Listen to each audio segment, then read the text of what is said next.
This is an unusual morning in that in the rules of our committee we can take up a resolution at the full committee, and so we're going to be doing that today. And I'm going to turn this meeting over to Representative Harden to chair it, and I will go present the bill. And you're in good hands because Brian is right here. So.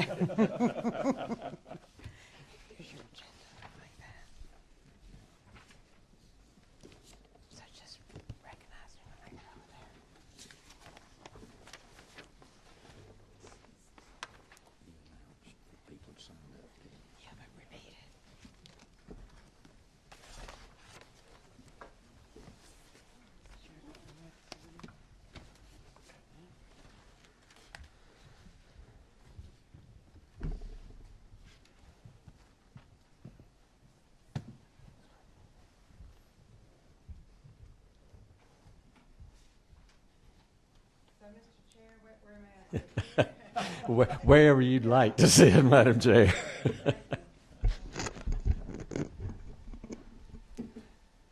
All right, Chairman Smith, you do have a resolution before us today, and I believe LC 401070S. Is that correct?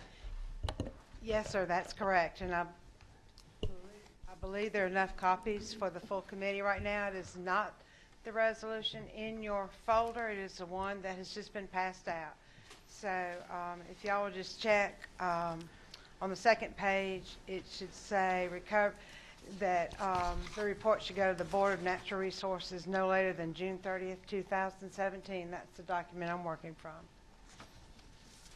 That's okay, the only change from what you've read to this. Before I begin, Mr. Chair, may I take a moment to recognize the effort our committee members have made to study and to look into this serious issue. We have been to the coast. Most of us were there, and it's important enough to your legislators who are here today to be appraised of these difficult issues that face our state. And we could not have asked for a better educational environment. We were at Skidaway Institute. We also toured and looked at the well project on Tybee Island, and we talked to so many of the people impacted by this issue, both business, industry, providers, concerned citizens, activist groups. So we wanted to know and get a feel for this issue. When I got back, I began to look at Senate Bill 36, and Senator Ligon and I have talked about this, and he might be able to make it today. He's going to see if he can to make a comment. But so to those of you who are new to this process, one of the things to let you know is when you get to a difficult bill and you start working it through your process, if every step of the way it is very difficult to come to any kind of consensus. It makes it harder to get out of a committee. It makes it even harder to get off the House floor. And my further research in talking to the governor's office was that they are not supportive of any limiting language on ASRs. They feel it's important as an option for the state. So I went back. I thought about the comments I heard from y'all and about how I felt too. And I believe as members of the General Assembly representing our state as a whole, we know fully well that there are concerns, serious concerns, about the protection of this quality of water.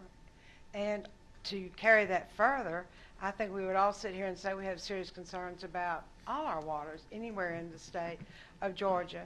But this is of particular interest to so many people, and there's a level of concern that needs to be addressed. And so I've had several productive conversations with EPD personnel, and as this resolution began to take shape, I also began the job of trying to convince the governor's office that this will be an expression of the will of our body. It is not a piece of legislation that goes to the governor's office. It is just a statement from our body. And so to that point then, I will be talking to LC 401070S. And before I begin that, I also want to thank very much the Carl Vinson Institute of Government. we have formed for the full body of our committee a partnership, so that we can deliver information to our committee members as a whole when we seek and trying to resolve our issues.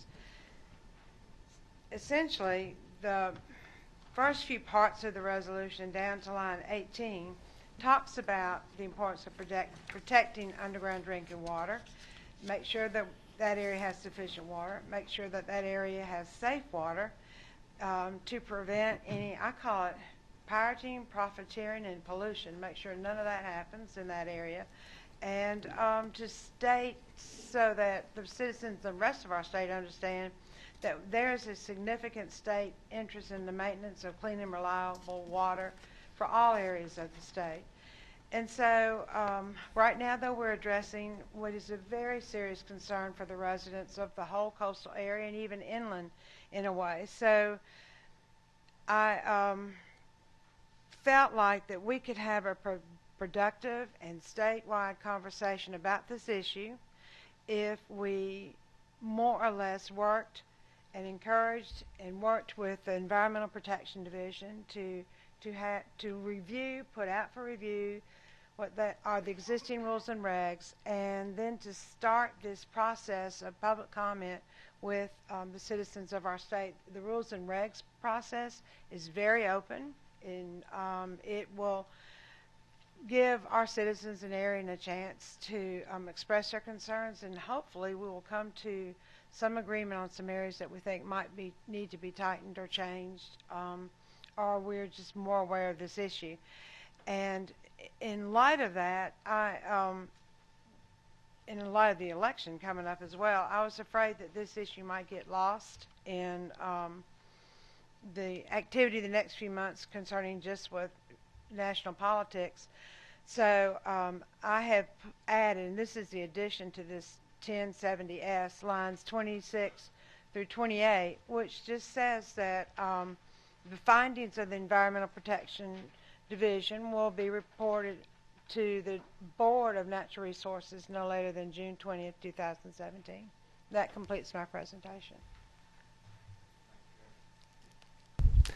Thank you very much. Do any committee members have any questions at this point? And we will limit them, if you will, to one question, since we have committee members that have other obligations.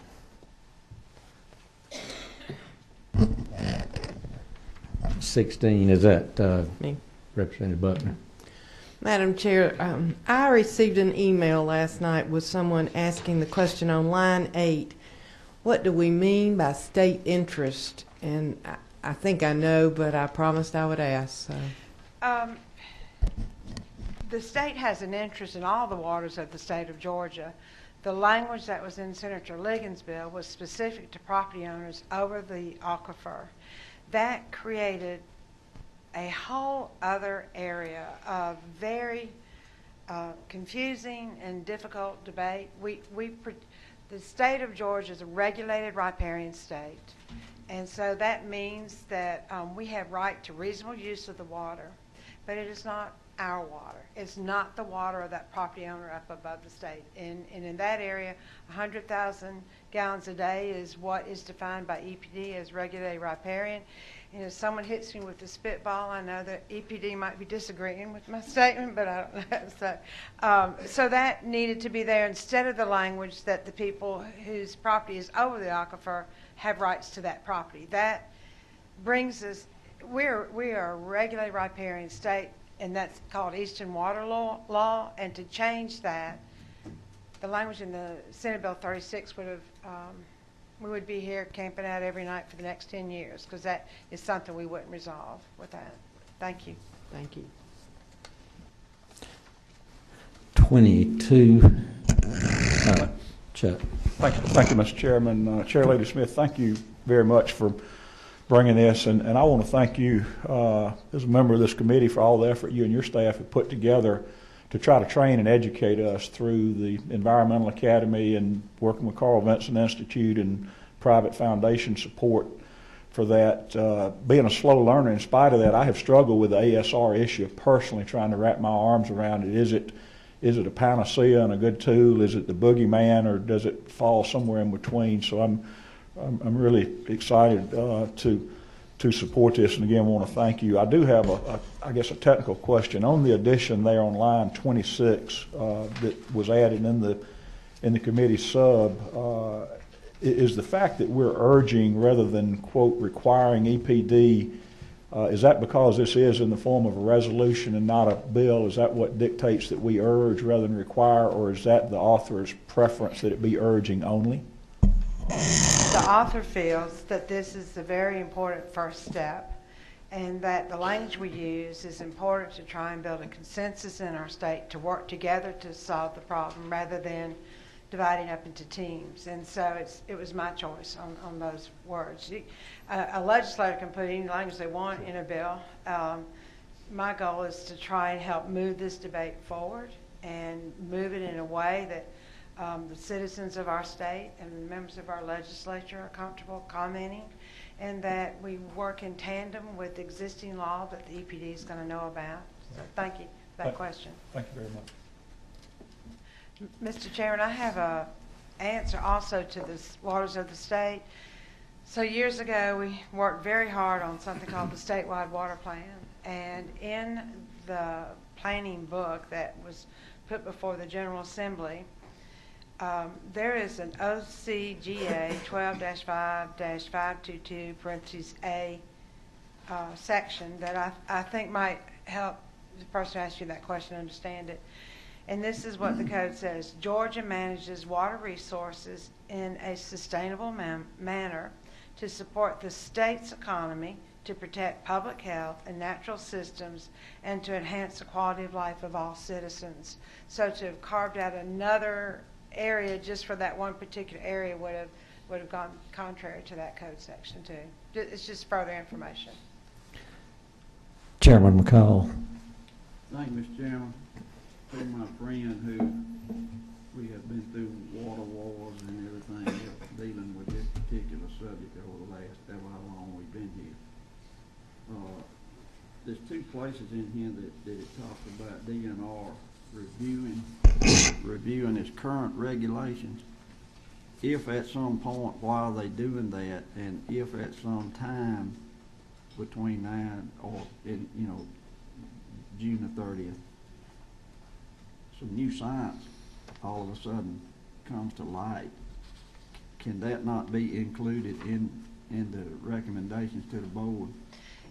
It's my understanding that that is hopefully part of the process, that if another state is doing something, and in the beginning, as I've talked with the EPD personnel, and Mary Walker's been invaluable to help me with this issue. First of all, there are a lot of areas, rules and regs that don't specifically say ASR, but apply to that process of ASR. But going forward, at any time we have better technology, better science, it should be part of the debate and discussion.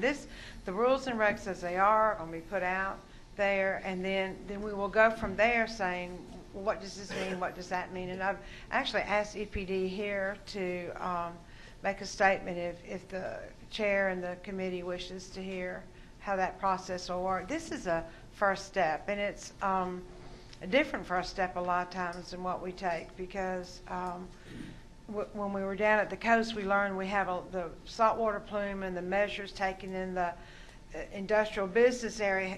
That threat has lessened a little bit, so we have some time to really be students of the subject matter and for our citizens to be engaged. But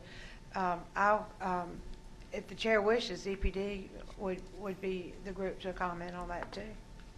All right, we do have one other question, and then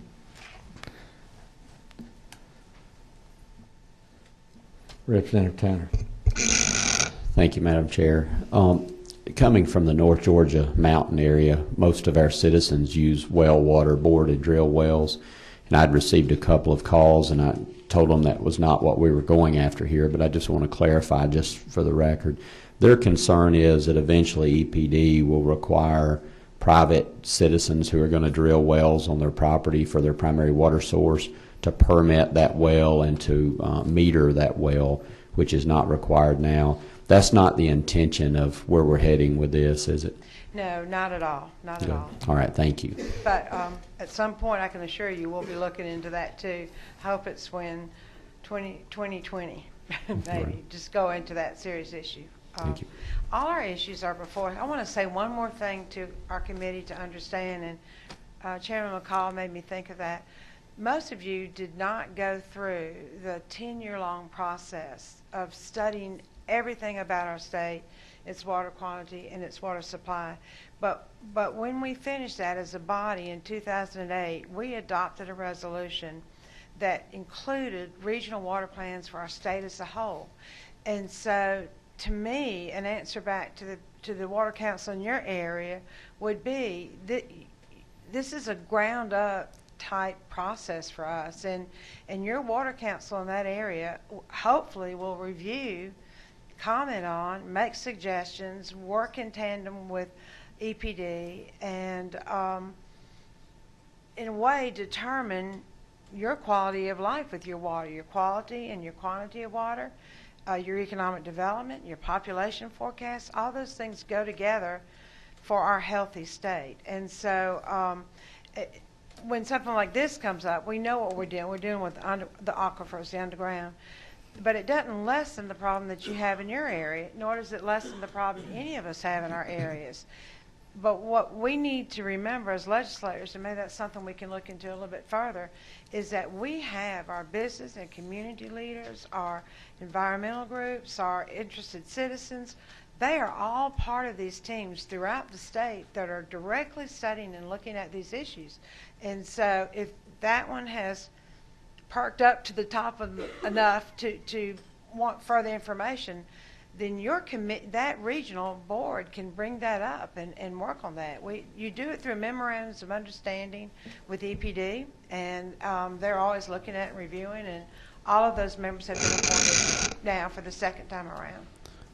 And just so I'll make it clear, for anyone out there in my community, our citizens are concerned about the overregulation of those private wells, and anyone who's on those local water councils who promoted EPD regulating or metering those private wells, if they were in elected office, probably would not be in elected office anymore after the next election. So we're very much a farming and residential community that people live on large tracts of land in most of my district, and people are concerned about the overregulation of those private small wells that people just have to furnish their homes. So just want to make that clear. And I hope that area will take that opportunity, because the regional councils in those areas should reflect the citizens' concerns as well as everybody else. It's what we're doing here, y'all. It's come to this level at the state level that we need to work more and look further into the aquifer storage recovery.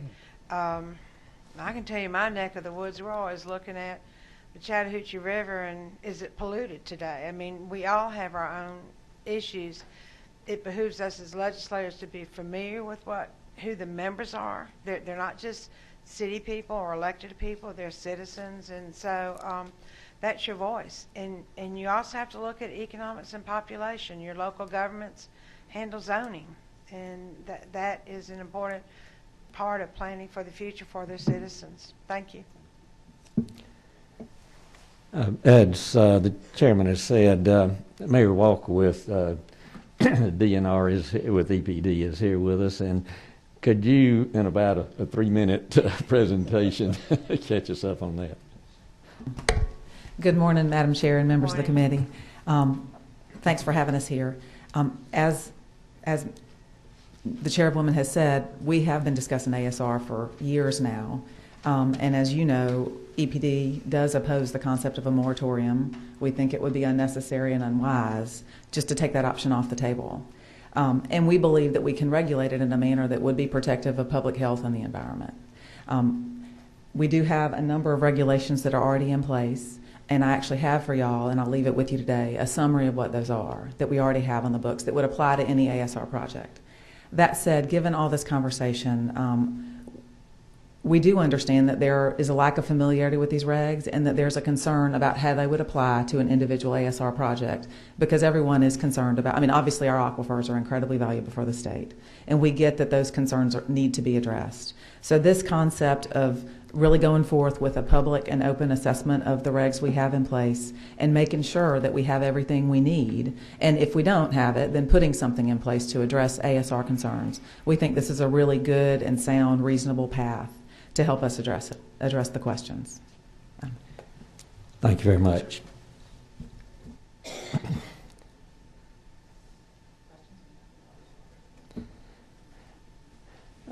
We have one signed up for public comment, Gil Rogers with the Southern Environmental Law Center. Gil, if you would, and 3 minutes too, if possible. Of course. Thank you, Mr. Chairman. Thank you, Madam Chairman. Good morning, everybody. My name is Gil Rogers. I'm with the Southern Environmental Law Center. Appreciate the opportunity to comment today. And I really appreciate this committee's attention to groundwater protection. That's a crucial issue for Georgia, particularly the Florida aquifer, but all groundwater around the state is a huge resource for us. I completely agree with Chairwoman Smith that it is a public resource. It's not owned by any single property owner or entity, and that's really important for the purposes of being able to protect it. My only comment in Rising today is this resolution is a good step, but we really want to see more protection for groundwater through regulation. We already know that EPD has some regulatory power over being able to protect groundwater, whether it's an ASR project or really any project. We're not just talking about ASR, but there are gaps in EPD's ability to look after this important resource. And once this resource is contaminated, that's it. We have the Federal Clean Water Act, we have the Federal Safe Drinking Water Act, we have some state law. All of those have kind of patchy applicability over some ASR projects or some groundwater intrusion projects, if you will. But we do know, like I said, that there are gaps in those regulations. So my only comment is, rather than urging EPD to look at its regs and report out, the reason we are supportive of Senate Bill 36 is that it actually requires EPD to go ahead and address the gaps that we know already exist in groundwater protection regulations in Georgia. And it's a very important issue, whether you're a farmer or a property owner looking for a drinking water supply. And so we would just say that given this 1.5-year time frame, let's go ahead and have EPD move to that rulemaking process, keep it open. We know there's still a lot of education that should be done. We're supportive of that, but we do know that there are gaps, and so let's save EPD that step and go on and urge them to move forward with regulating. Thank you. Thank you, Mr. Rogers. Actually, the EPD rulemaking process, excuse me, involves much public input, and I think that's another reason that this is a good approach to what we're doing. All right, I'm going to allow one more question, Representative Butler. No, I'm sorry. Excuse me. Motion at appropriate time. This is an appropriate time then. Mr. Chairman, thank you. I would move do pass on the substitute we have in front of us to H.R. 1198, that being LC 401070S. All right, I have a motion. Is there a second? I have a motion and a second. Any discussion by the committee? Those in favor, aye. Aye. Opposed? Motion is carried. Thank you very much. Thank you, Mr. Chairman, members of the committee. You can close this out. Okay. And we are adjourned.